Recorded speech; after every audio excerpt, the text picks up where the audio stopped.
I'll come back to your venture thing first, but I first would like to focus on the politics in Bihar. So of course, Bihar. And those who have better command and knowledge will be better bridges for the world as it comes together. We are stunned by the sheer size of economy. So India is a $3 trillion economy. There are states which are fabulously wealthy, like Andhra Pradesh and Bangalore and Karnataka and Tamil Nadu. It's a diverse state, and that diversity is there in its polity also. It's there in the society, the population.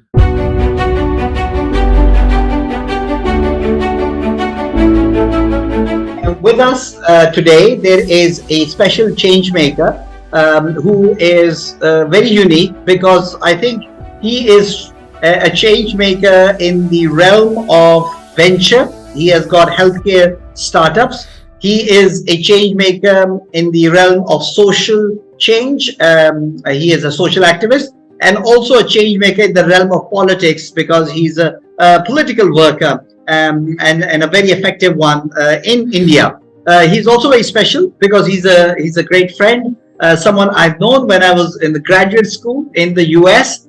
We were both there together, and in fact, I know him from his first campaign that he ran over there. He was running for the president of the Harvard Kennedy School Association, Student Association, and that is the first time that I met Ghanshayam Tiwari. And Ghanshayam, who's also more lovingly called GT, is joining me here after a very long time, and I'm very excited to have Ghanshyam with me. Ghanshyam, GT, for our audience, welcome to the Alchemy of Transformation podcast. Thank you. A very happy new year to you and every one of your viewers. And I believe that our collective efforts will make our society prosperous, harmonious, and each of us be more successful in 2023 after facing some horrendous times, especially in 2021 and 22 due to COVID. I'm delighted to be here for this discussion. It's a privilege and honor, and more importantly, it's a sheer joy to speak to a good friend after many decades and discuss things that passionately brought us to the Harvard Kennedy School over 10 years ago, and continues to inspire us, motivate us individually and collectively. Absolutely, and I do remember you ran a very interesting campaign. You had a good team of friends, Melinda and Anirudh and all other guys, so many other people, and we worked very hard at that time. And you were very new in Kennedy School, and you went straight into it. So clearly, social change or activism is part of your DNA, GT. So tell us a little bit more personally about yourself. How did you get to be where you are today? Where did you grow up? What circumstances, your family, the tribe, the Tiwaris, where do you guys come from? All of those things that make you who you are.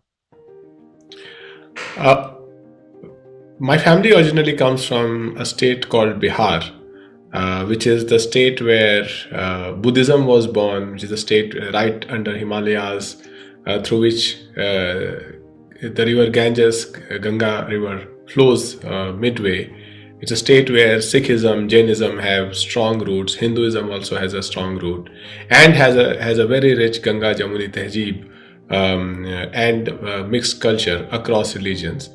I grew up traveling across the country because of the transferable job of my father, and my mother served as a temporary teacher in teaching Hindi during those times. So I studied in schools, government schools during this time. But living across the country in different states gave me a very, very rich experience of people across the country, and gave me the ability that still continues to look at people as people, not bounded by their language, religion, region, and other things that they have through their culture. But when you look at people as people, then you find new ways to work together, collaborate, new ways to build together. That's the first part of growing up in this. Second part of growing up in this and growing up across the country while coming from Bihar is that one could see that whatever one becomes, one can say that it is your capabilities, your talent, your hard work, your guidance of your parents, all those things take you where you reach. But one can also see that there are many others like you who were as talented, as motivated, as hardworking, and had good guidance too. They didn't make it. So in a country such as India, which is diverse both socially and economically, one must always feel fortunate, and I feel very fortunate that the place that I have reached in life through education and otherwise also is because of the generosity and grace that the Almighty has showered on me. It is not entirely my own making. So staying humble about what you are able to achieve is an essential part of going forward towards what you aspire to achieve. The third part of growing up in these places is that while many parts of society are divided, or the society itself is organized based on the labor or the trade of the person that you see around. And often it is unfortunate that people are respected as per the trade. It seems that people will give different respect to a rickshawala compared to a carwala. But when you live in places, especially because of transferable jobs and in colonies, where people are not distinguished by their trades, they are treated equal no matter what their trade is. That there is dignity of labor and there is equality.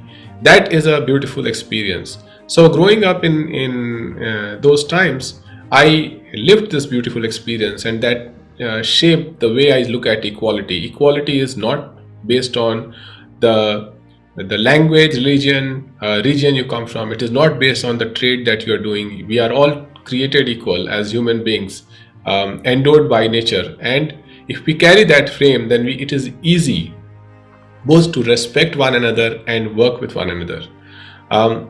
So these are the three things that became a defining part of my growing up across the country. A final thing that became a defining part was that the places I lived, people were tremendously honest. They had a great trust in one another. And this inspired me for the rest of my life, that integrity is not something that you can trade with the accomplishments and education that you achieve. Integrity is something which is within you, and it is not tradable.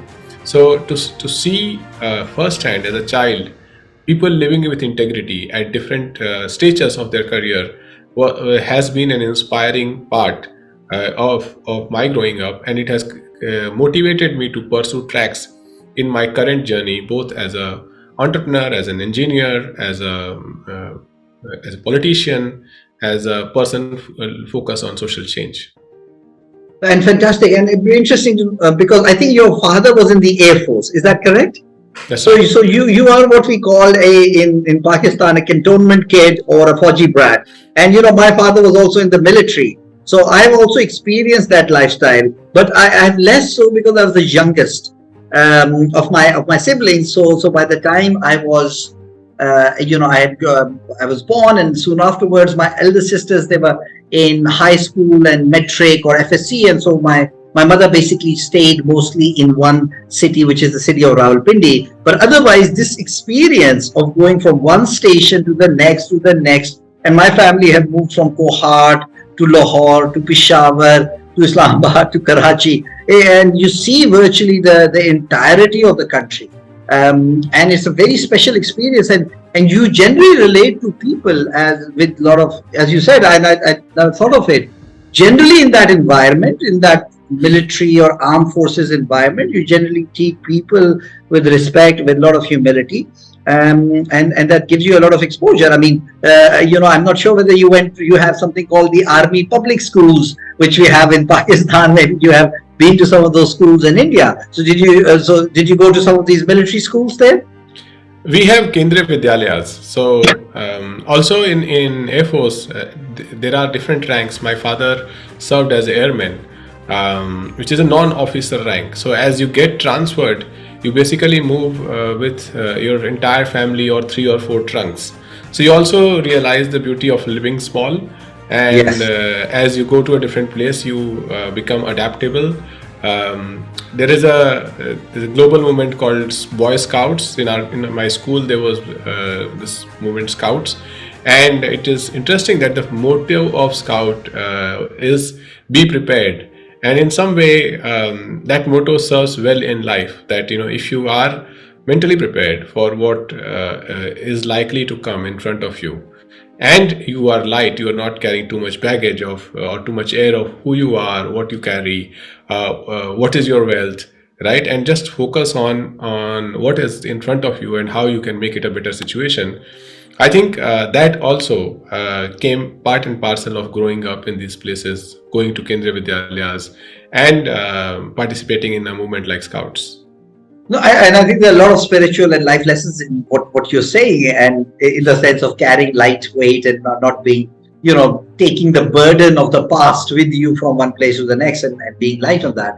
And I do remember we used to have a typical metallic kind of banducha or baksas, which is very typical of such. We used to move around in that. So very lots of similar, in a way, experiences. And I'm going to ask you, is that India of humility, of judging people for who they are rather than the titles? This is a big issue. I definitely find a lot of people in these days do judge you by the title and don't judge you by who you are and your capabilities and your integrity. And if you hold a big seat, kursi, and if you have a big title, then people respect you, and suddenly you don't have it, then you come all the way down. So I think we'll talk a little bit more about that later. And so tell me about your journey from being a kid in these growing up in the cantonments and in that environment to going to university, and then further going across. You went to Kellogg, and you also went to the Kennedy School. So how was that journey, and what was the role of your parents in shaping your values, in shaping the kind of mission and the person that you've become? Well, growing up, and crisscrossing the country, and also spending time in my village in summer vacation. These were the days in the world when, as a middle class, when there is vacation, you go to the village. You don't go to these hotshot places where you can send pictures on your Facebook, etc. that you are holidaying. Holidaying was going back to your roots. Like Ooty, like we remember in Indian movies used to be Mount Abu and Ooty. So you didn't go there. So most people will ride a train, go back to their village. Bihar is very hot in summer. And get used to that life for a couple of months when the schools open again. And in the process, somewhere I became very inspired with the idea that we should be able to do more for the people around us. That that we are fortunate to live a life where we have the kind of clothes that we need in a season. We are able to travel. We are able to get food on the table every day without thinking, right? A good food. And in general, life has come with some endowment, and in that thought continued to inspire me when and as I looked around, so many people who did not have the same, that became almost like a mission statement for my career, and that inspired me to imagine a career as a child that I would want to take. That said, the typical move in India from a middle class setup is you go and acquire professional education, and you compete in these very, very competitive tests to make it out among the few who get selected. So I got selected in an engineering program, which is a national program, and from 1997 to 2001 I completed electrical engineering from National Institute of Technology, Surathkal. It is on the western coast of India, right under Goa. So again, that was the first time I was able to step out of the shadows of my parents. And when you step out of your home, that is when you have a thorough realization of what you have learned from your parents. That is when you realize that how your values come into play when you are beginning to make choices of your own as a boy turning into an adult. And whether, for example, how much money do you want to spend? How will you tell your parents whether you scored good marks, bad marks, right? If you are faced with an uncomfortable situation, how are you going to deal with it, right? What ambition that you will carry? All those things come into play, and the judgments that you are making in those formative years are in some way based on value system, often coming from your parents. So from that perspective, the spirit of working hard, staying true to the cause, staying honest, keeping it simple, these are things that I learned in my home. And again, not judge your own life and other people's life based on the materials that they carry or the brands that they wear, etc. So that was the part of growing up. As I graduated from the National Institute of Technology, I joined a company called Texas Instruments, which is based out of Bangalore. The company manufactures chips globally, and those chips are there everywhere around us, including our mobile phones. And that was my first experience joining a company that is cutting edge, is multinational, global, has people in India, in USA, multiple places in Bay Area, and learning about how talent is placed across the world was an eye opener, and that basically opened the world to me. That there are people across the world who can work together using internet and computers, collaborate and build products that can serve the entire world. Soon after, a couple of years later, I joined a company called Intel Technologies that manufactures microprocessors. And the next four and a half years, I was working at Intel as a microprocessor engineer. But as I said, that my heart was set towards pursuing something that can create large-scale social change. And that motivated me to look at things which are beyond technology.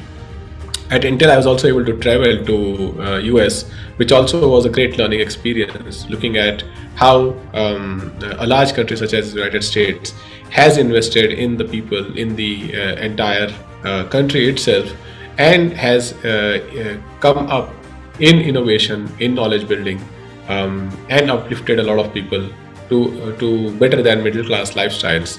So that was also quite inspiring. The path that I thought was appropriate to find the bridge towards social change that I wanted to work towards became education. And that is also something that comes from my parents, especially my mother. She pursued education, continued to pursue education, irrespective of the circumstances and challenges that she faced in her life. So that was very inspiring to me. I pursued a program at the top management school in India. It's called Indian Institute of Management in Bangalore. And that gave me a sense of how management can play a role, or knowledge of management can play a role in building large organizations. With that inspiration, I decided to apply to more colleges abroad. And that is where I reached a place where Ahmed and I meet. I joined the joint degree between Kellogg School of Management and the Northwestern University near Chicago, and the Harvard Kennedy School at Harvard University. This was a 3-year program from 2008 to 11, and this was a time when President Obama had come on the horizon in American politics. Facebook was happening, the grammar of politics was changing, small voices mattered, the talk of harmony mattered. So it was a very inspiring time to be at Kennedy School from one perspective. Also, it was a time when the Wall Street meltdown had happened, so you could also read a lot about how corporate greed creates havoc in people's life. So it was a very solid learning experience, being at a top business school and the top school of government, and then interacting with classmates who were very passionate about doing good things in their country. And then 12 years later, you see most of the classmates staying true to their mission, to their passion, and trying their best to do the things that they wanted to do. So once you are part of a group that everyone is trying to work hard, not to prove to others, but this because they feel that it is their calling to work hard to change their country, society for better, it inspires you, right? And you also keep going. The junoon in you, gets strengthened. So that was my journey post college, from engineering college all the way to the Kennedy School at Harvard, where I ended up contesting for student president, and students from India, Pakistan, Bangladesh, all of them supported in large numbers. while I was a first year student contesting against somebody who was a second year student, Yes. it was a tough battle, but it held a lot of life lessons. It was a fantastic battle.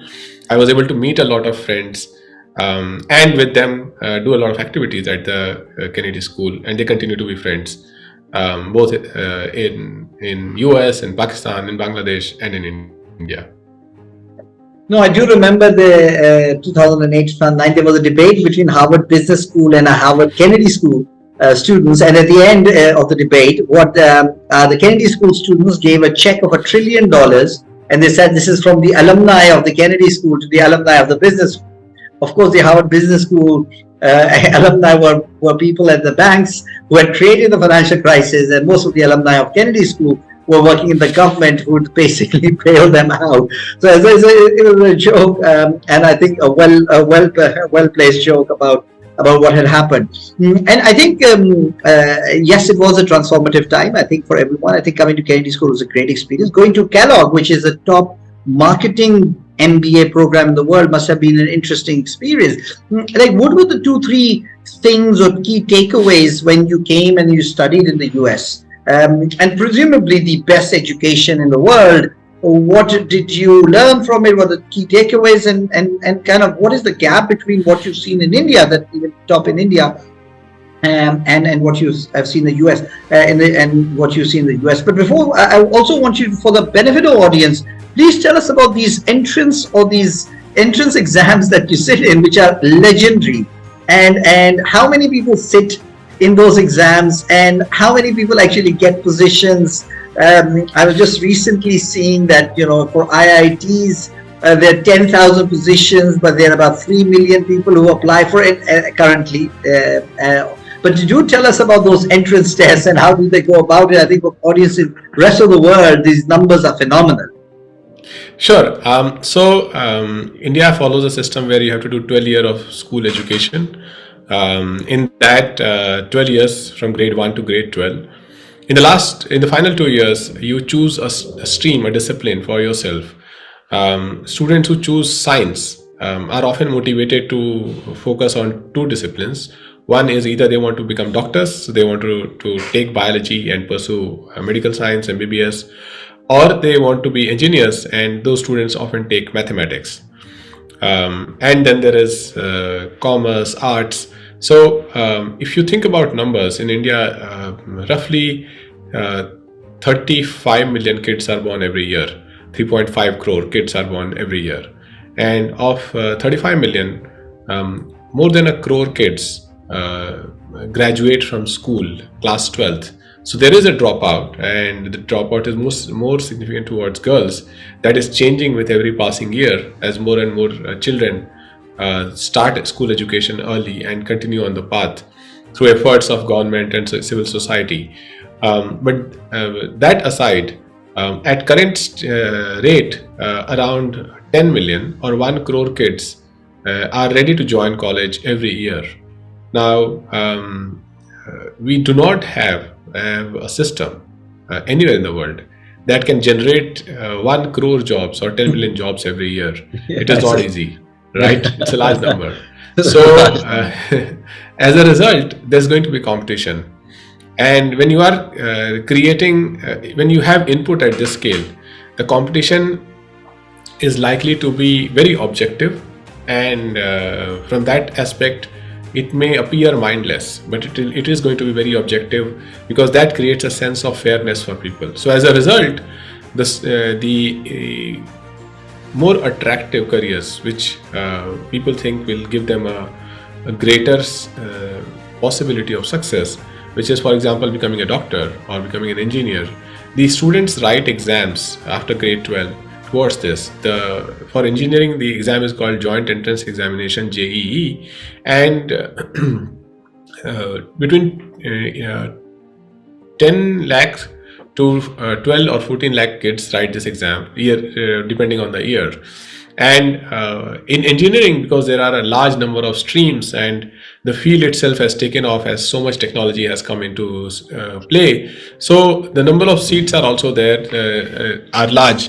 So of the 10-12 lakh students who are writing the exam, easily 3 or 4 lakhs get to join colleges that are anywhere between great, such as IIT, to good and average. In contrast, when you look at MBBS, roughly 20 lakh students are going to write the same exam or similar exam to become doctors. And in that, 50-60,000 students have a shot at becoming MBBS from government medical colleges, which is fairly low cost. And then there are other colleges that are private medical colleges that are a little more expensive, and dental colleges. So even at that scale of the 20 lakh students, barely 80,000 students make it. So there is a good 19 lakh 20,000 students that will be there next year who will have to find alternate path. But even between engineering and medical, what we have covered is only 32 lakh students of the 1 crore who are joining colleges. It is not that other pathways don't exist. They will join disciplines in basic sciences, fundamental sciences. They'll join disciplines in commerce, arts. But this is the scale of competition that you see across the country, or the new generation sees across the country. Very interesting. Private medical school. So it's a similar situation as in Pakistan. Of course, your numbers are much bigger. Medicine is highly competitive. There's a huge dropout rate. And I think we'll talk a little bit more about it, because we'll find out that some of your venture in healthcare is about using how do all of these 19 lakh very talented all of kids and graduates who want to go into becoming medicine, how can they be deployed better? But going back onto your experience, so how was your experience? So what were the key takeaways from your experience at Kellogg and Kennedy School? What did you learn from being part of the best education anywhere in the world? What did you learn from that, and how do you compare with whatever is the best is available in our part of the world, and where is the gap, and how can we improve it? So one of the things that strikes you immediately when you study, let's say, at a top business school is just like people there are stunned by the sheer number of people that are there in India. We are stunned by the sheer size of economy. So India is a $3 trillion economy, a US $21-22 trillion economy, right? India has 1.3 billion people, US has 300 million people, right? So, so from that perspective, you realize that a very large economy is looking to produce its next generation of engineers, businessmen through their academic institutions in a very systematic manner.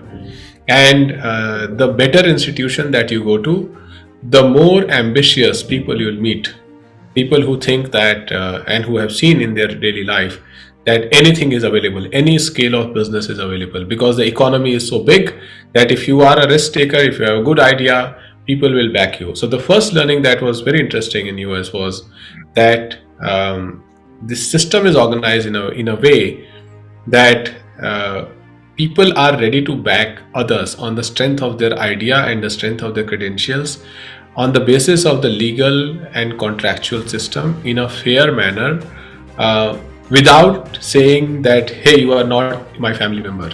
Often we see that there's a very, at least during those times, there were much closer tie to the family, that I'm going to back somebody who's my family member.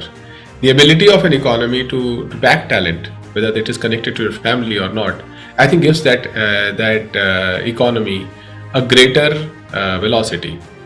So that was one thing that was very interesting.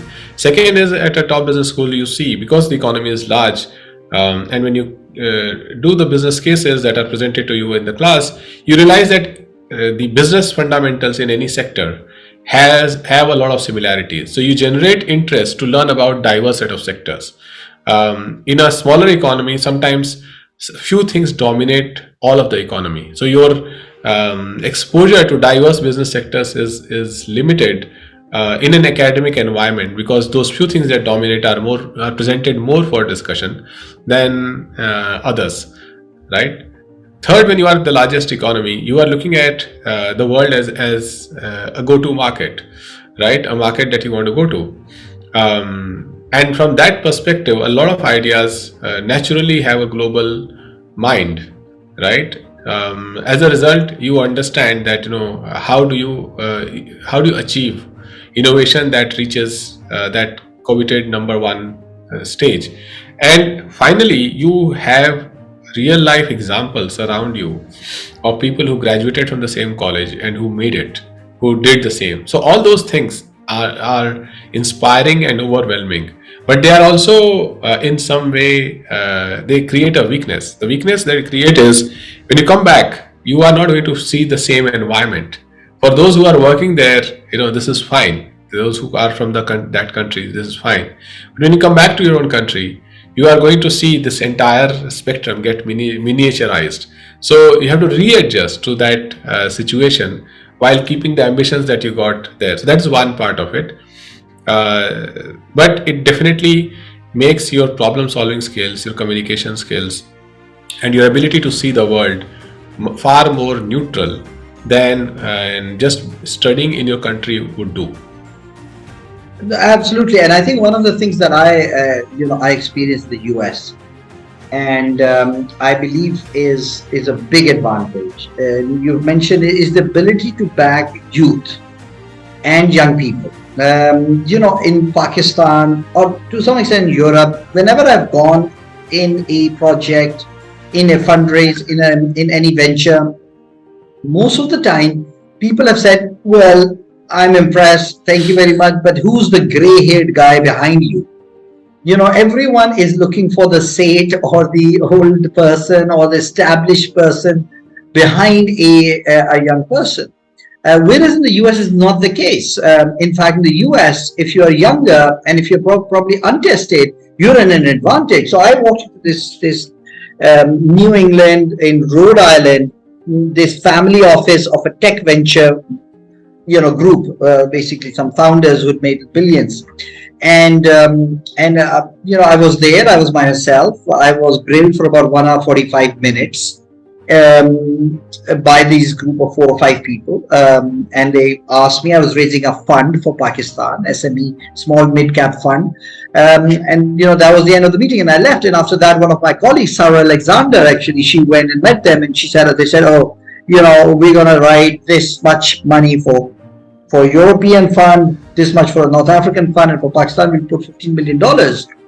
And she was absolutely shocked because that was not on the agenda. And that was not something I had gone in for an exploratory discussion.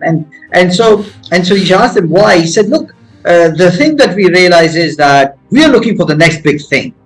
And that's a great thing about US. They're looking for the next big thing. And it may be in some place in Bihar in India or some place in Pakistan, but we're willing to bet. And number one. And number two is we feel that we want to bet on someone young because he may be able to prove or get an outperformance. Then someone who's been there, done that, maybe a bit skeptical and may not be able to think that certain things that may be considered impossible are doable. So we are more than willing to bet on younger people and people who have a lot to prove, because as a result of that, we may be able to get an outperformance and unlikely outcome. And I think that's a very fresh way to look at ventures or projects or change. And I thought that's one of the reasons why US is so innovative. And no matter what you say about China or any other country, I think US is far ahead of that. And I think that's fantastic that you mentioned that and all the things that you said. So I think coming back from the Kennedy School and this is hard. And I think in Kennedy School we had a professor, Ron Heifetz, and he talks. He's adaptive leadership, politics of change, and he talks about re-entry.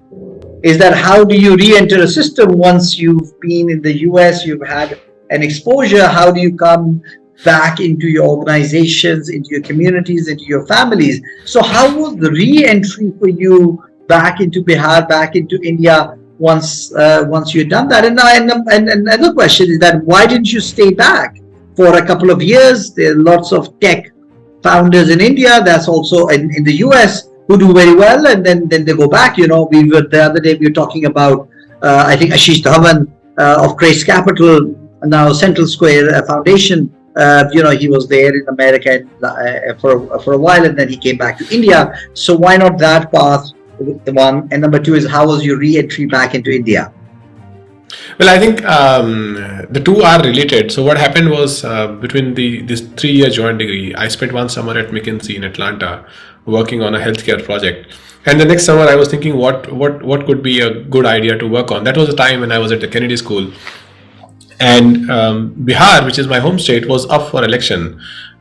This was 2010, and for the first time, there was a real pitch towards development done by Nitish Kumar ji, the Chief Minister of Bihar then and now, and that becoming his plank of re-election in 2010. So I thought that, well, if I can apply some of the things that I learned at Kennedy School and go and present myself. I had no one from my family in politics. Growing up in these ideal environments in camps, Air Force camps, etc., right, also meant that my knowledge of real world as it plays out was different and was more ideal, right? And politics is definitely not an ideal world, right? So, but as a student, right, when you try to approach an idea, you also don't have too much air about yourself. You are ready to try much more with greater strength and stamina than maybe once you've graduated out of school. Yeah. So as a student, I approached his party in Bihar that, look, there is a internship time frame. Bihar is going to go through an election that time. I want to work on a campaign for the state, focus on the development that your government has done. And this was the first time in India a state such as Bihar was getting a proposal from a so-called Harvard student to build a team, work on campaign, etc., etc. And I had some scholarship money, so I thought that I'll dedicate it towards that. So thankfully, he agreed to allow me to volunteer my services. Then I built a team. The project was called Bihar Leadership Project, and in 2010 we worked on his campaign, and he won. He won with a great majority, and was seen. That was his great emergence as a national leader in 2010-11 time frame. So he said, "Why don't you graduate, come back and work with me?" So that was also my hypothesis. So I said, well, this looks nice. This is a good start. So I came back, finished my education, and returned. Except that when I returned, I realized that, like in politics, there is a promise without a plan. So, so there was a promise, but there was no plan. And what happens in that scenario is you end up beginning to volunteer. So I started volunteering on the missions that he was working on while he was still the chief minister, and he nudged me towards politics. It was tough because there was student loan and my family was not there, so he was staying alone, and I had little knowledge of where this path was going, and there was no payment as well. So as a result, surviving was tough. But again, fresh out of college, you typically have more stamina than many years later. So I was able to survive. I also found work at London School of Economics, later Gates Foundation. So there were ways I was able to survive while continuing to work on projects that focus on the development of the state, whether it is on the education, on the green cover of the state, on the public finances of the state, and alongside the political movement that the Chief Minister of Bihar wanted to bring. Eventually, I became his communication advisor, his party's communication advisor, spokesperson on television. So between 2011 and 15, that was my entry into politics, more from the back room, more as somebody who came to try developmental ideas in the fold of government and politics, but was nudged into politics. But by the time it was 2015, there was another election. He was up for election again, and by the time the situation, the core message of the election had changed. There was a change in government in India at a national level. Incidentally, I visited Pakistan in 2014 in February around Holi time for a conference that was done by London School of Economics in Punjab, in Lahore. Growth Center, International Growth Yes, Center. I International think, Growth Center, right? yes, And we yes, had met there at, if you remember, yes, in yes, that visit, right? yes. And I think I also one of the speakers at that conference was the now Prime Minister of Pakistan, Yes. Mr. Shehbaz Sharif. So that was a very, very interesting experience. But coming back to what I was doing by 2015 and when Bihar elections happened, I decided to take a break from politics because I was beginning to see diminishing results of the work that I was doing. There was just too much narration, too much oratory that was going on rather than on ground change. So that was when I decided that simple political activity does not bring change. One has to also build one's own instruments towards change making. And that motivated me to come back to Delhi and start an education company that focused on high school education. And I gave you the numbers. So there's always a lot to work on. The numbers that I gave about the children, most students are from low middle class and poor families. So as a result, if one could build something which enable students from low middle class or poor families to get good education and sitting at home from good faculty, then that could be game changing. So that became the motivation of my company, which is called Good at Technologies. And we built a network of teachers, high school teachers who can teach well, recorded their videos and started offering it online. Just when we started, the Supreme Court in India announced the exam called NEET for MBBS admissions that basically brought together all the different exams that were happening. So our platform is called neetprep.com, and that helps students prepare. Now around 4 lakh students join our platform every year. And there are videos, tests, and a variety of low-cost ways by which they prepare. So at the time I decided to come back and join this, I gave a full stop to politics. There was no politics in focus. And that is when the ability to think about ventures, go back to all the education that I've had from engineering to MBA to Kennedy School, all of that came together to help us. I'll come back to your venture thing first, but I first would like to focus on the politics in Bihar. Of course, Bihar is, a lot of seats. Someone said that UP and Bihar together, if you have to win the central elections, you have to win those states. Bihar is also, for a very long time, a very poorly managed state. Of course, you remember, you mentioned it that in most likelihood, the Gautam Buddha got his enlightenment under a tree in the state of Bihar, and of course for the Muslims, of course Sher Shah Suri and other people were also in the state. So it has a state that has seen a glorious past, but the present definitely is left a lot to be desired. By the way, one of the most popular politicians, Indian politicians in Pakistan is the politician from Bihar, your former Chief Minister Lalu Prasad Yadav.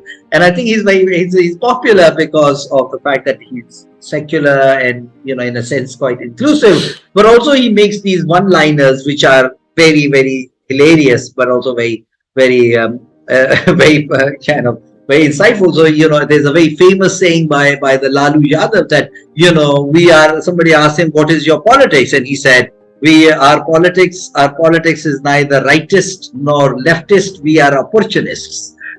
So, it was a breath of fresh air, but he has come to Pakistan quite a few times. And he was very popular. Certainly, Nitish Kumar was a different chief minister, and under his tenure, Bihar has done much better as compared to the previous one. So tell us a little bit more about him. Also, how much because also I know that in India there is considered something called the Bimaru state, which are there are states which are fabulously wealthy, like Andhra Pradesh and Bangalore and Karnataka and Tamil Nadu. They're very wealthy, but there are certain states like Orissa, like Bihar, that are much more, poorer and less well managed. So tell us about the politics of Bihar. How does it work, and what did you try to do, and what are the challenges that are still there? And at one point, it was known as a very lawless state, a lot of gang warfare, and all of those things. So tell us more about it. Sure. So Bihar as a state, as it evolved post-independence, was a state that combined a very rich agrarian belt with high population density and a very rich mineral belt. But by 1991-92, just when India gained liberalization, and businesses, commodities, everything started to flourish. Around that time, the mission or the discussion to separate the two states took shape. And over the next 10 years, the two parts, the agrarian belt and the mineral-rich belt, were separated. The mineral-rich belt is now called Jharkhand, and Bihar is Bihar, right? So, in terms of size, the current state is roughly 95,000 square kilometer, and it is crisscrossed by rivers that descend from Nepal, and halfway is bifurcated by the river Ganges. And as a result of these rivers that descend from Nepal, which meander, they change their trajectory. The North Bihar always sees floods because the river can change its course at a wide spectrum. The state that is there, the agrarian state, is nearly 90% rural. As I said, size is around 95,000 square kilometer.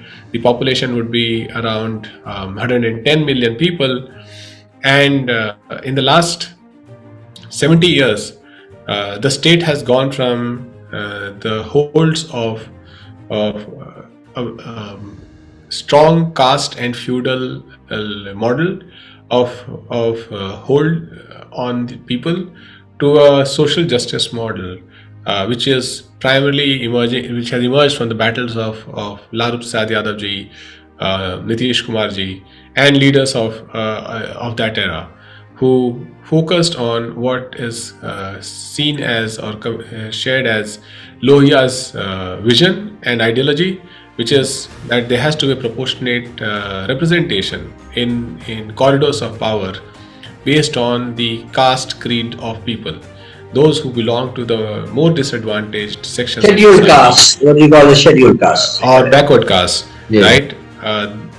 They must have the representation in the legislature and in social, economic stages and institutions proportionate to their numbers.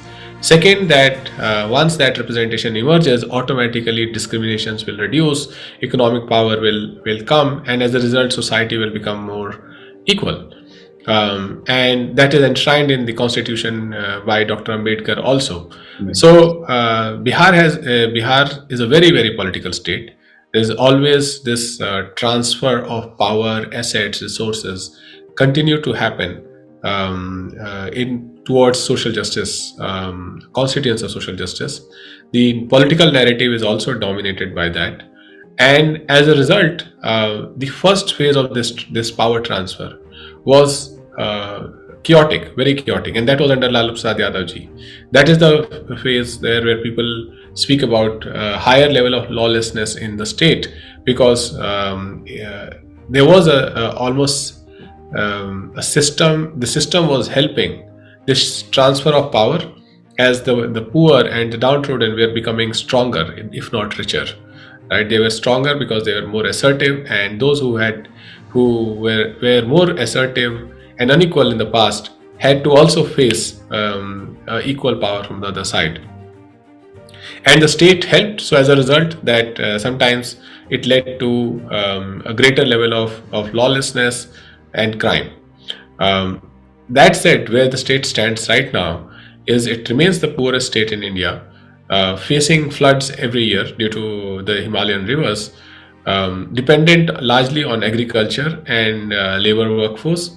So as a result, there's a large amount of migration that happens out of Bihar, but it's a very rich agrarian land. So as a result, people get the grains from a nutrition perspective.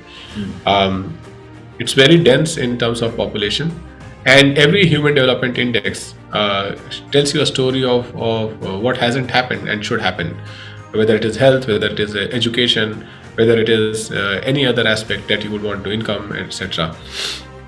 In terms of just the sheer numbers, as I said that this population is around 110 million. Of that, roughly, as per the last census, 37 million, maybe more, are children under age of 14. And a little larger number will be people between 15 to 35 million. So the state has a large young population. 1 in 3 people are under 35. Sorry, 2 in 3 people are under 35. And as a result, the demand for better education, sources of income is very high, and so is poverty. So that is where the state is caught. The state definitely has to continue to be very, very inventive towards how to uplift the people of the state. And then tell us about Janata Dal United, the political party of Nitish Kumar ji, and how did it come about? Of course, Janata Dal is known, but through the early incarnations in 1970s, 80s, and 90s. Of course, Janata Dal held the central premiership of India for a while in 1990s. So tell us more about the Janata Dal story in Bihar. The Janata Parivar basically emerges from the ideas of socialism, which focus on increasing the representation of backwards and Dalits, and looking at society not from a plain statement that everyone is equal, but from the real fact-based statement that are people equal? Are they equally represented? Are women equally represented? Are minorities equally represented? So the ethos are there in writings of Dr. Ram Manohar Lohia. We draw inspiration from the father of the nation, Mahatma Gandhi. We draw inspiration from Dr. Bhim Rao Ambedkar, who wrote our constitution. And as a result, leaders in the past have challenged the society towards this equality. But over a period of time, like all other movements, the movements break into or fractures into multiple segments, and those segments become different parties under different leaders. And at one point in time, that fracture led to Samajwadi Party, which is the party that I am currently associated with. And on the other hand, it led to Mr. Lalu Prasad Yadav's party, where Laluji and Nitishji were in the same party.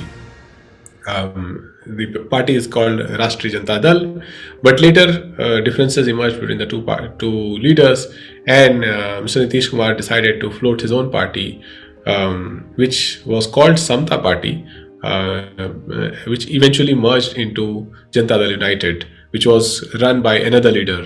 So Janata Dal United today is led by Mr. Nitish Kumar, and the party has a strong presence in Bihar, and has a strong support base amongst women because he has focused a lot on women. One of the things that often makes headlines these days is his very strong policies against liquor and use of liquor, production of liquor in the state.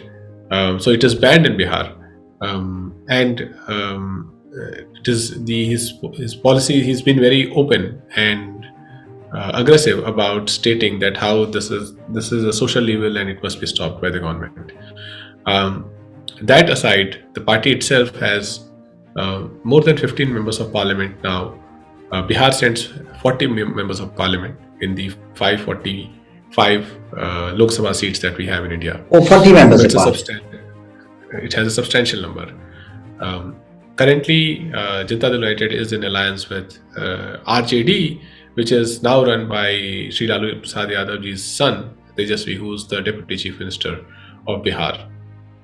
So the politics is still rooted on the ideas of socialism.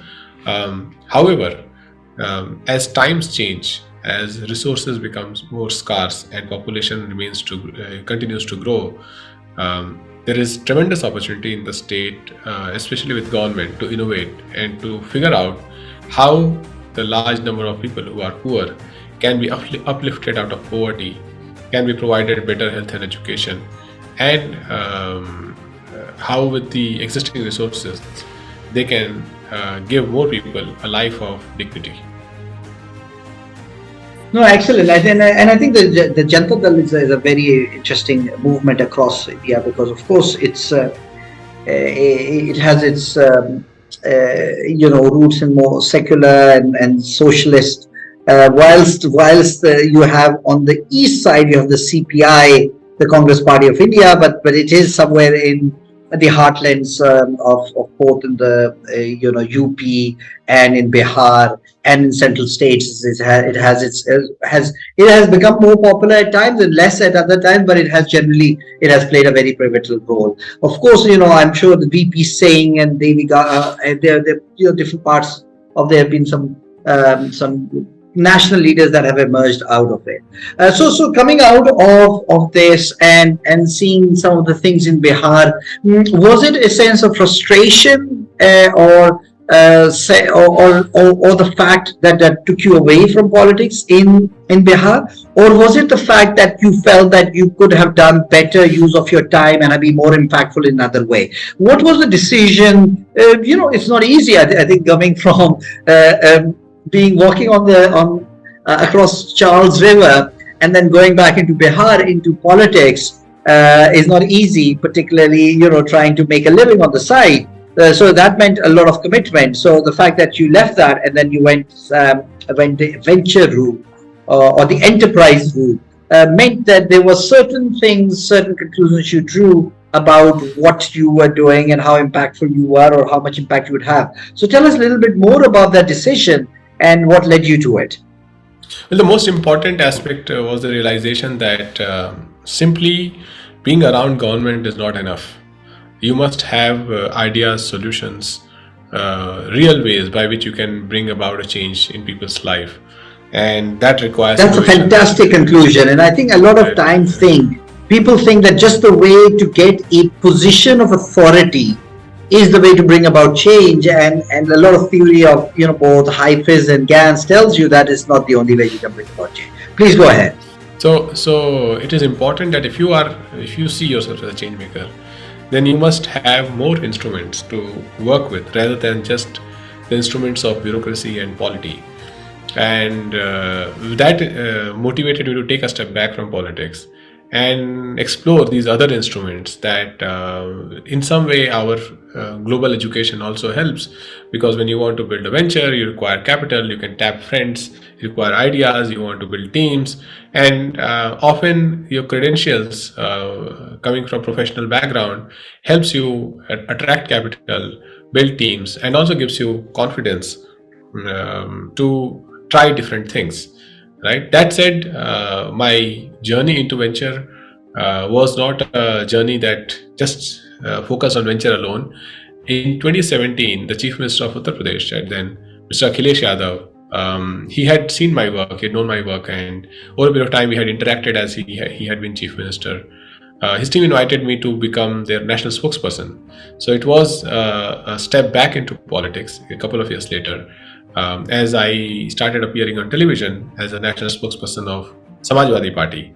But that is a more television kind of role in participating in communication of party, discussing issues at national level. And it allowed me enough time to keep building my venture. So now I am national spokesperson Samajwadi Party. I appear often on television debates. In fact, right after this discussion, I have a television debate. So that is on one end, and I continue to build different types of venture. Basically, I focus. Tell us about your ventures and tell us a lot of detail about your ventures. They're very interesting, particularly NEET prep and others that you're building, and your idea about non-doctor career progressions and all of those things. Right. So I look at basically ideas that have the ability to offer direct benefits in health, education, or employment to the poor, to the low middle class or middle class. That is the theme of ideas that I try to pursue.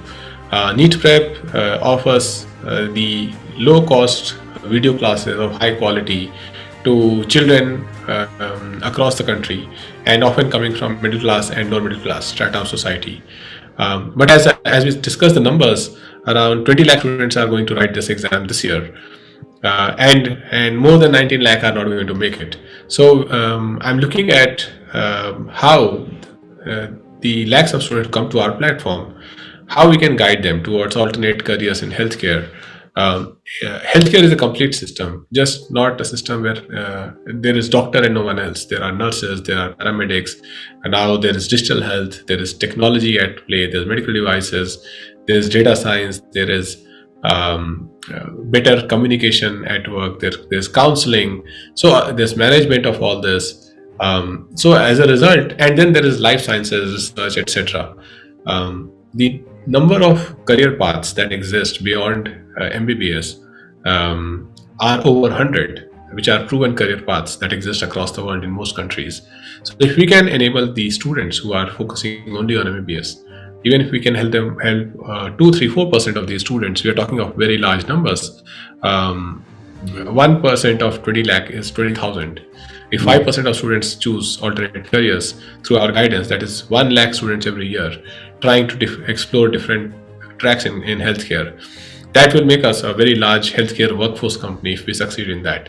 So that is my next venture. It is called Health Force Academy, that focuses on helping students who have at a young age decided to be in healthcare, find good colleges in India or outside, and then helping them further find employment in those healthcare fields. So we are building a technology platform for it. We will have coaches who will guide students towards those career tracks, who are practicing those career tracks, and also have partnerships with companies in those career tracks. And if you look at the world around us, let's say United Kingdom or US, you will see doctors and nurses and medical technicians from India, Bangladesh, Pakistan, Sri Lanka, Philippines, across the world basically, and Africa, working shoulder to shoulder, right, in these countries. So there are enough places across the world where people who have talent and determination, they can both get education and good training to strengthen the healthcare system in their own country and also to make a living in the other country.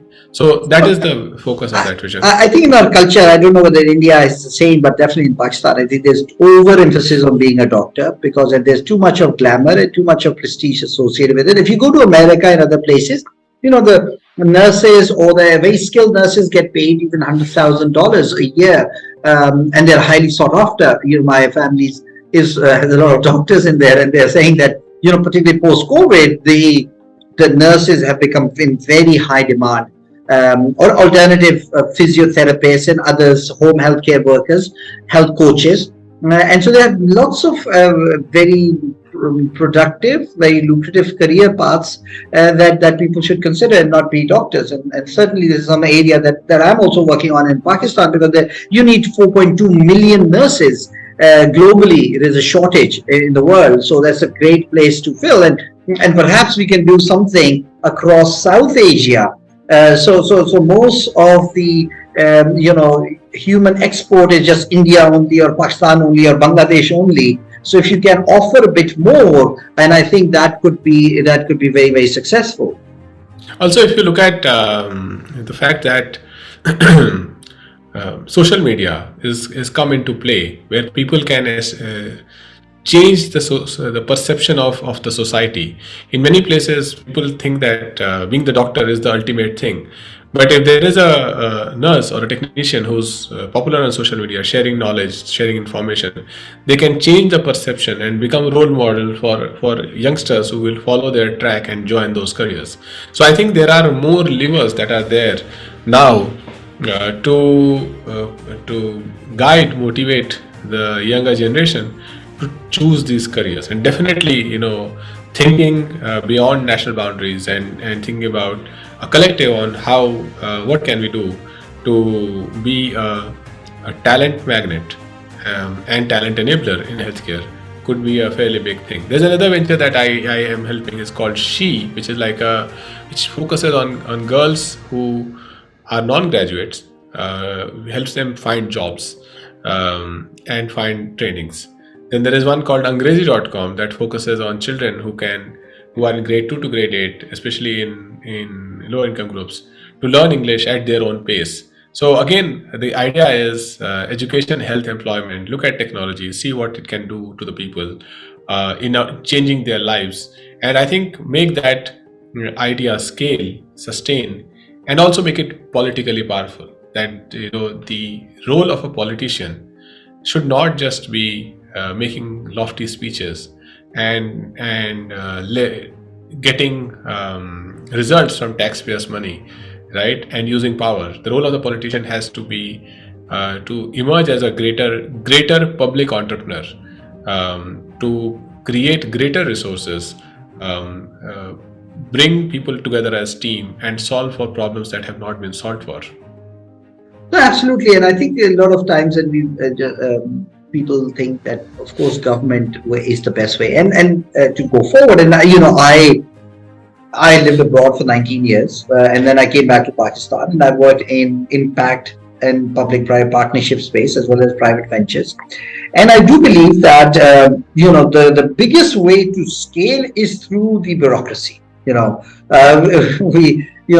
civil servant, a deputy commissioner, through his right signature, can do so good, and the scale is humongous. And I always say a good civil servant is worth his or her weight in gold because of the ability to bring about change. But bureaucracy moves slowly. And if you're looking at innovation, the innovation is not going to come from the public sector. It has to come from ventures or foundations, which then scale it, and then eventually government adopts it. I was involved in an ambulance service in Karachi, which is the most sophisticated ambulance service. We ran it for 10 years. We did about 1 million to 1.4 million emergency interventions, and about 300 babies were born in those ambulances. And in some of the rural parts of Sindh, the kids who were born were called the ambulance name. They were called that because they were born in those ambulances. And so eventually we took it to the government, and the government has then adopted it and said, look, instead of you creating your own thing and acting in a silo and doing your own bit and making mistakes and spending a lot of public money for experimenting, here is a good model. This is a model that works in public-private partnership. Let's create a not-for-profit entity with a joint governance system for us to scale this thing across the whole province of Sindh. The ambulance service needs public money because every ambulance runs out of it after 5 years. So unlike schools and hospitals, once you build one, it lasts for 20, 30, 40 years. You don't need that much capex. Whereas for ambulances, you need capex of 5 to 7 years. So that's why in order to have hundreds of ambulances, you need public-private partnership. And I think that's what we did. And that's why, there is this innovation that happened in a private foundation, and then that got to scale, and you start talk about social change at scale, and then it is adopted by the government to speed up and to really magnify the impact. And I think that is the way forward for development, for impact. Yes, absolutely. I think that the government by itself, right, can scale things, but those who are motivated to bring about change, right, have an opportunity to demonstrate, just like you did at a large scale, right, what is it that the government can adopt and scale better, right, to take those seeds that you and I could plant and then raise in as saplings and plants and eventually become a small tree, and take that to the government rather than take the seeds to the government. Yes. I think the private entrepreneurs who want to serve society have a greater responsibility to demonstrate many successful ideas and then work hand in hand with civil society or government to see some of those ideas scale, right? So the generation of ideas for public good is also a responsibility, a citizen's responsibility. And those of us who are, again, fortunate to have better education, better resources, and greater motivation must take that responsibility. So what is the future of your venture? What is the next 5 years? How you planned it? I mean, if you're raising so many if you're building and seeding so many ventures, and then you have the national spokesperson, clearly there must be more than one GT around to do all of that work. This cannot be done in 24 hours. So what about the future of your ventures? And then we'll then go into the politics of UP, which is incidentally very interesting because, of course, we have a huge population in Pakistan who actually migrated from UP. Please. Well, I think at one level, you continue to build the ventures and make it more professional organizations. Except NEET Prep, that now is 6 years old. The other ventures are at a much more infant stage, and they have their own founders. The one that, as I look at Health Force Academy, that is the one that is going to take most of my attention to build that, and that is going to build on the foundation of NEET Prep, because NEET Prep is able to attract students. So there is one focus there, which is Health Force Academy. Other than that, other ventures are ventures where I support the entrepreneurs. I help them build the idea. Sometimes I find the idea in the entrepreneur. So it's a continuous process. You look at 4 or 5 different ideas of social change. You'll succeed with one team, right? So you have to stomach the failure if they come, but have the patience to continue working on the ones that are So I have a word for you. What you're doing? It's called venture building. It's called venture studio or venture building. So that's right. It's like a venture capital, right, where you put in the money, and venture building is where either you yourself, you build a team, but you are a bit more hands-on than a venture capital. That is a financier, but you are a mentor. Right. You play a certain role, maybe a strategy role, maybe business. I think that's what you're doing, and you're seeding up these companies with different founders. And so you are in essence a venture builder, which is in essence of building things. Right. And then with respect to politics has its uncertainty. So when the opportunity comes, unless your business is politics. Well, I think if you want to be that kind of a politician, then of course politics is business. But of course, if you choose not to be like that, if your politics is service, then of course it's highly volatile. Right. So from my lens, I think one has to wait for the opportunity where you can serve in a position that matters. Mm-hmm. And currently that opportunity is not on the horizon. So that gives me some more time to work towards the venture.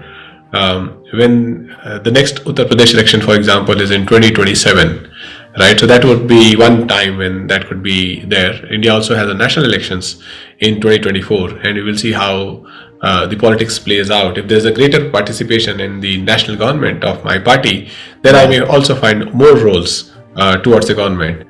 But right now I'm not holding my breath for it. I'm just on a daily basis trying to build these new ideas and try to see where they go.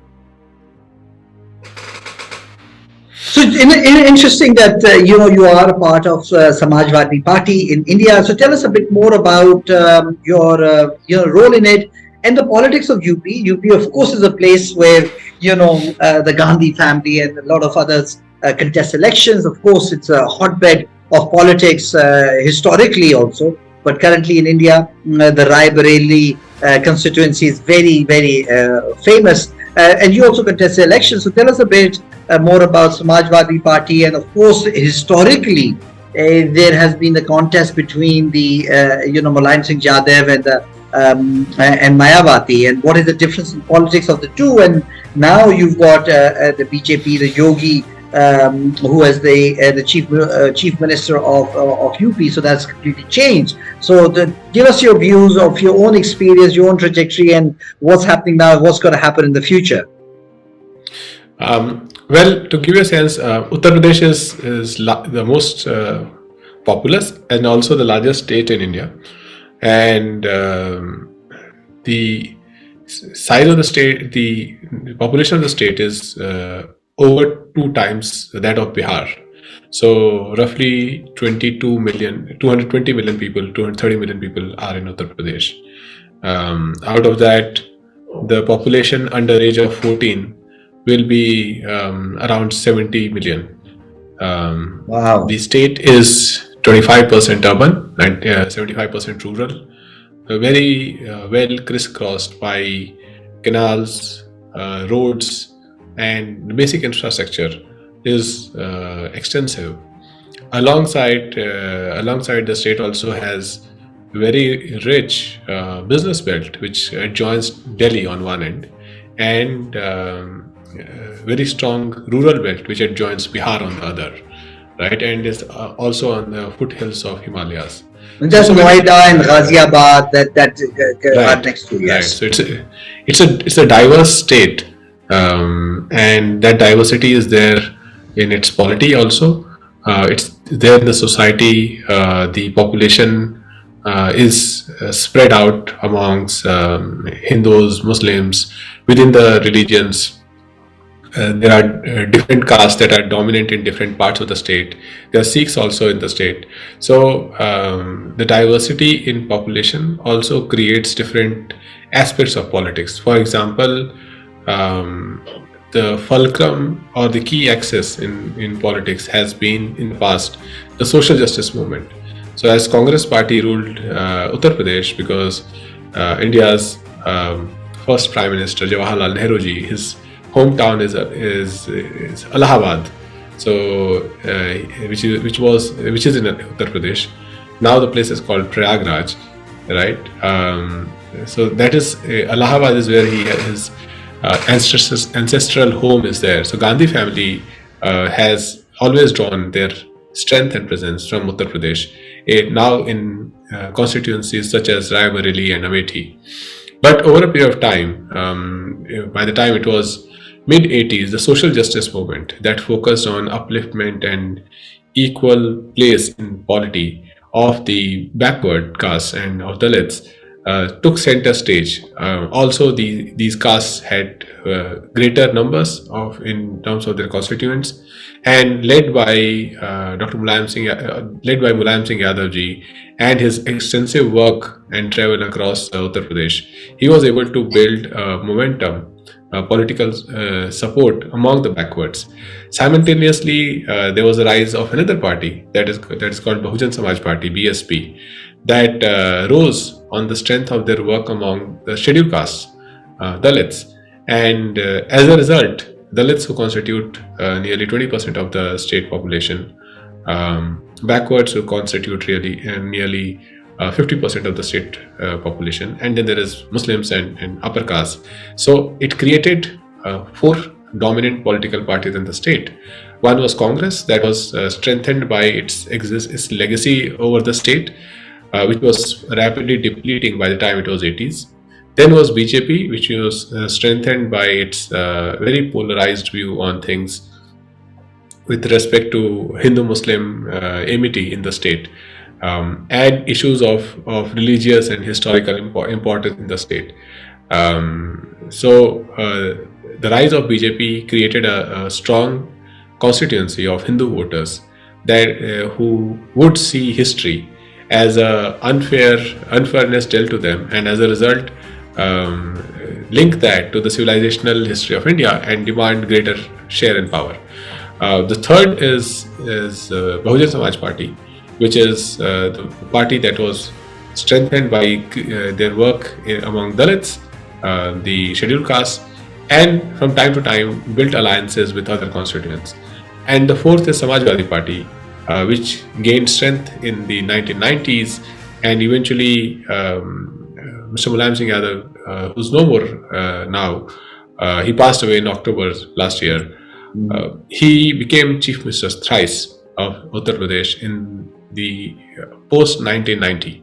So these were the four dominant political forces in the state. But over a period of time, Congress diminished, and the battle of politics became anchored between BJP, BSP, and SP. SP, yes. In the what was the reason for Congress's decline? What happened? Is it because of Ayodhya? What happened and everything? Or what was the reason why these parties kind of rose up and Congress had declined? I think politics is a space where you must build momentum for the aspirations of the people. And if you are too far away, then you end up interacting only with people whose aspirations have been met, and they don't have the hunger. They are the better off portions of society, right? As a result, you suddenly find those who, on the other hand, are working with and building their support base among those people who are more hungry, more aspirational. They want their nation or their state to be able to do more for them. And there are times when corruption or something else will flare up, and suddenly you realize that you are left with the elites while the masses have moved to somewhere else. So Congress over a period of time lost their organization, lost their, in some way, purpose in Uttar Pradesh, and that connect with the masses. On the other hand, with the social justice movement, the aspiration became very strong among backwards and Dalits, which were the masses, that we want equality in society. We want a greater dignity. We want greater economic power. We want greater share of political power. We want greater administrative say, and we don't want people to exploit us just because we are poor or we were from a disadvantaged background. So that aspiration, that hunger, generated stronger political will and political consolidation, right? And because these were SP and BSP were simultaneously focusing on two politically hungry constituencies, right?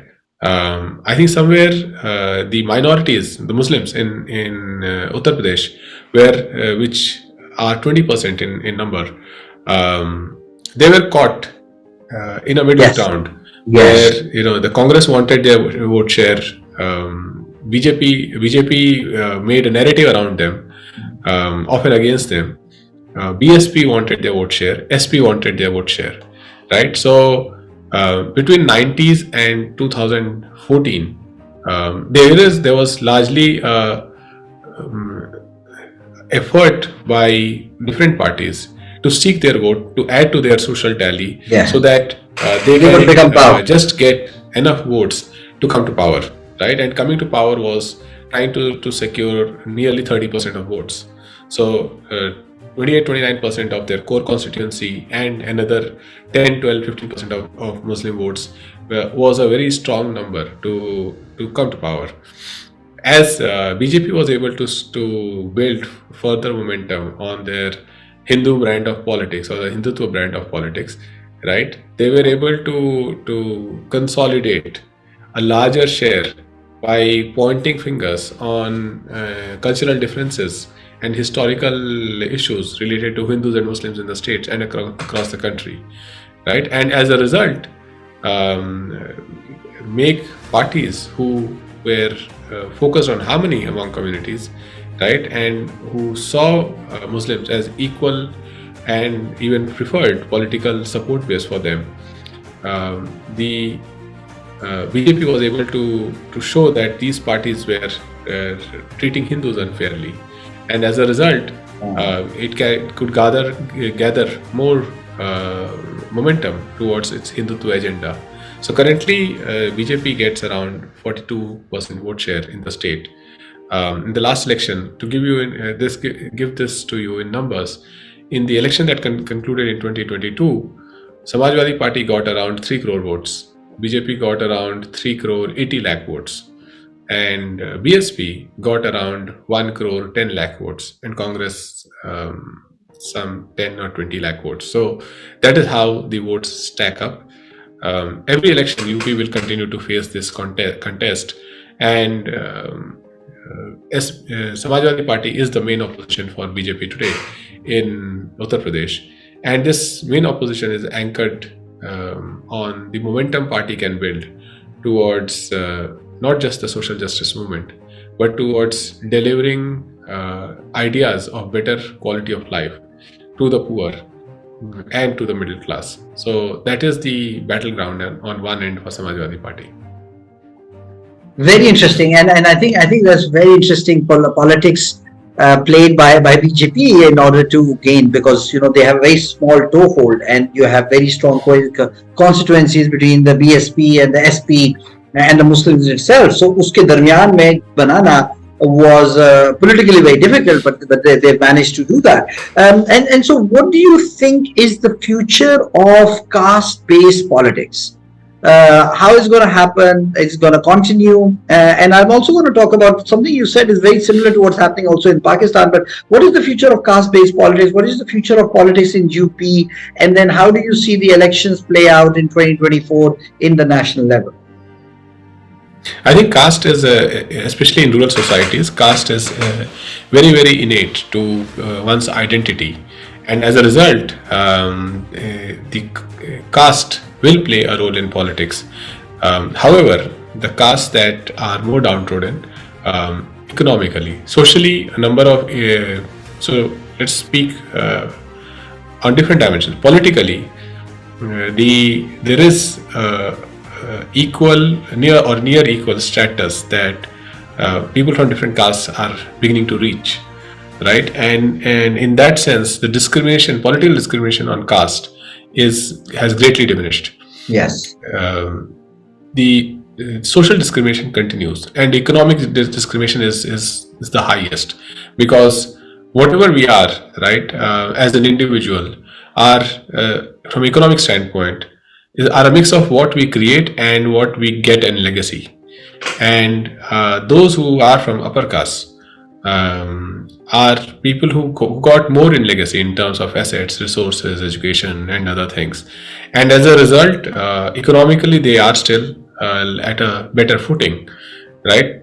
So the caste politics has to in some way redirect itself from political and social dimension to social and economic dimension, and to redirect itself from towards social and economic dimension, the leaders of this politics must have ideas of how people from disadvantaged castes will be able to achieve better outcomes if they align with their party economically, right? Which means that they will have to prove that they have ideas that can lead to such better outcomes in quality of life and otherwise.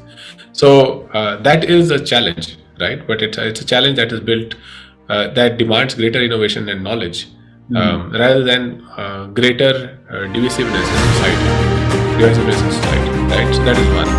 And I think overall, when we look at politics of harmony, center left, right? And then we see center right, which is the politics of pride, jingoism, sometimes conflicts, right?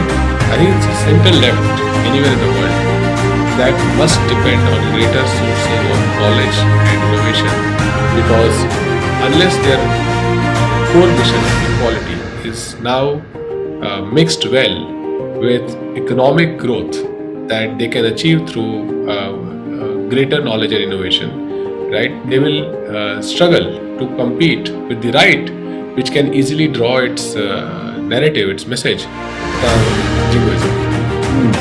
So I think, and one thing I wanted to ask you is, what is the impact of urbanization? How quickly India is urbanizing on politics? Because an urbanized Dalit or an urbanized other scheduled, other backward caste is different from the one who lives in the rural area. Because urbanization creates an identity. I live in Karachi. Karachi is a hotspot of different ethnicities, but a Pathan from Karachi is very different from a Pathan who lives in the rural northwest frontier province. These are more inclusive. They are generally more intermarriages between different ethnicities and all of those things. And generally, these urban voters do not vote in the same way as they would vote in a rural area. So that's one element of it. And how does the Aam Aadmi Party, the rise of the phenomenon of Aam Aadmi Party play into it? And would it impact, parties like the Samajwadi Party and the BSP in terms of being more egalitarian, more kind of upwardly social mobile, and in a way an alternative inclusive political platform? What is your view on that? I think urbanization creates a greater incentive for people to look at economic dimensions of politics. So in any big city, the difference between haves and have-nots are far more contrasting than in a village. And as a result, if there's a political party that focuses on have-nots and says that, look, I can't make your home larger, but I can ensure that the Sarkari school, the government school near your home works well. I can ensure that the primary health center near your home works well, right? So at the economic status that you have, the quality of life will start improving. I can ensure that you pay less for electricity and you pay less for water, right? And if possible, if I can ensure that you're not troubled by law enforcement agents and others, then you start gathering people's vote, because urban life is built on efficiency, quality of life, right? And those who can guarantee that better governance have that edge. But urbanization is a slow phenomenon. I think in places where economic growth happens, urbanization can be fast phenomenon. Economic growth happens at a fast pace. So I think there will be limited impact of urbanization that is going to be there. The politics still, especially in the Hindi heartland in India, is anchored on rural areas.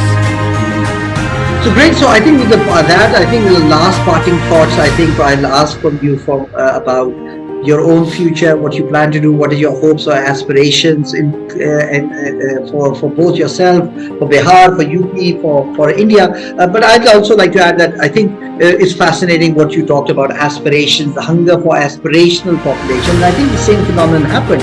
We had similar dynastic parties in Pakistan who basically got into their own circle, as you said, you end up just being with people who have had their aspirations met, i.e. elites. One of the political parties had a very good development model. The development model was built on building roads and physical infrastructure, and they forgot that actually people had moved on from 1990s and early 2000s. People were aspirational. People wanted to be better for themselves and their families and be upwardly social mobile. And so that's where PTI, Imran Khan's party, has taken a lot of votes away from younger population to say that, that's physical infrastructure. We want better governance, we want better lifestyle, health, public services, and that's why is that not being provided. So I think the very similar phenomenon is happening. I think our politics in terms of dynasty is more ingrained. I think we are about 10 years behind. But I think the decline of the dynasties that has happened in India, I think Pakistan will face that. I think with that, let us know your parting thoughts and those things, and what is your hopes and aspirations for Bihar, but also UP and politics in India, and for yourself for the next 5 to 10 years. Well, I think as you enter 40s, right, you see life almost like a rainbow. You see different colors, and you know that all the colors matter far more than, say, in 20s and 30s when you can focus on one color or another. So I think I'm 43, and the things that are now as milestones and goals for me is, one is to continue to work on this mission that one can bring about large-scale change through innovation, politics and governance together, and by delivering solutions to people rather than just orating about it or speaking about it. That is one. So as the opportunities emerge, I want to be one of the few politicians in India who has consistently worked on health and education and employment for people in terms of solutions. That's one. Second is that the world is becoming more and more knowledge driven, and those who have better command and knowledge will be better bridges for the world as it comes together. It is easy for fake news and propaganda to create conflicts in the world, but it requires a greater amount of scholarship and knowledge alongside thought leadership to bring the world together. So my second thought is to be more active, speak to classmates from Kennedy School and other places to eventually be better bridges for the world around us. And the third is to not get so consumed by your ambitions that you stop living the normal life. So that is essential in politics. That yes, you are there to change the world, and or even in startups that you are there to change the world, but that are goals of future. On day-to-day basis, you have to keep your humor alive. You have to keep your health going, and you have to do the simple things right to make progress and be available to friends and youngsters who can use your help, guidance, advice. So these are the 2 or 3 things that I think about. Finally, there's one thing that I find very rewarding, that if you can work with past friends, you can support their ambitions in any way, right? Be available to them when they need your advice or they need a talk with you. That is very, very joyful and heartening. So I hope that in do all this, that also happens from time to time. You certainly helped in my podcast, and of course that has been one mission that is accomplished. Tick mark. So I think it has been a fascinating discussion with my old friend Buddy, and it's great to catch up with him again. We were there in Kennedy School 2010, 2011, I think at that time, and of course since then Ghanshyam or GT has been up to a lot in India, and I think we in Pakistan, but everywhere else, I think we are very pleased that there are people like GT who are pushing for inclusive politics, social justice in India, and there are similar politicians in Pakistan pushing for it. But I think the best message that we got from this podcast and from this young innovator is that sometimes we get hooked up on titles, that if I don't get a ministership or a position, then I can't bring about change in my society or in my country. But I think what GT has shown is that titles are of course held, but you can be an entrepreneur, you can be a founder, you can bring about social change through your own ventures, and it is at the confluence of politics, innovation, entrepreneurship, and governance that you can bring about social change at scale. I think India has been very innovative in a way of social change, the NGO space, and I think in politics, I think to politicians, young politicians, aspiring politicians like GT, I think India will innovate also in politics, and hopefully we can have more political to political dialogue and discussion to learn from each other between India and Pakistan. So I think that is a very fascinating session of Alchemy of Transformation podcast about bringing about social change as a young person in a big country like India with millions and millions of people, and to bring about transforming lives. And those lessons are not only applicable for different states in India, but they are very much applicable to what is happening in Pakistan. Thank you very much, GD. Thank you very much for your time and what you have shared with our audience. And we'd hope to catch up with you again, more focusing on the future of 2024 elections, and then the 2027 election, of what's going to happen. We will be watching that very intently. Thank you very much for joining us. Thank you for your time, and thank you for your attention.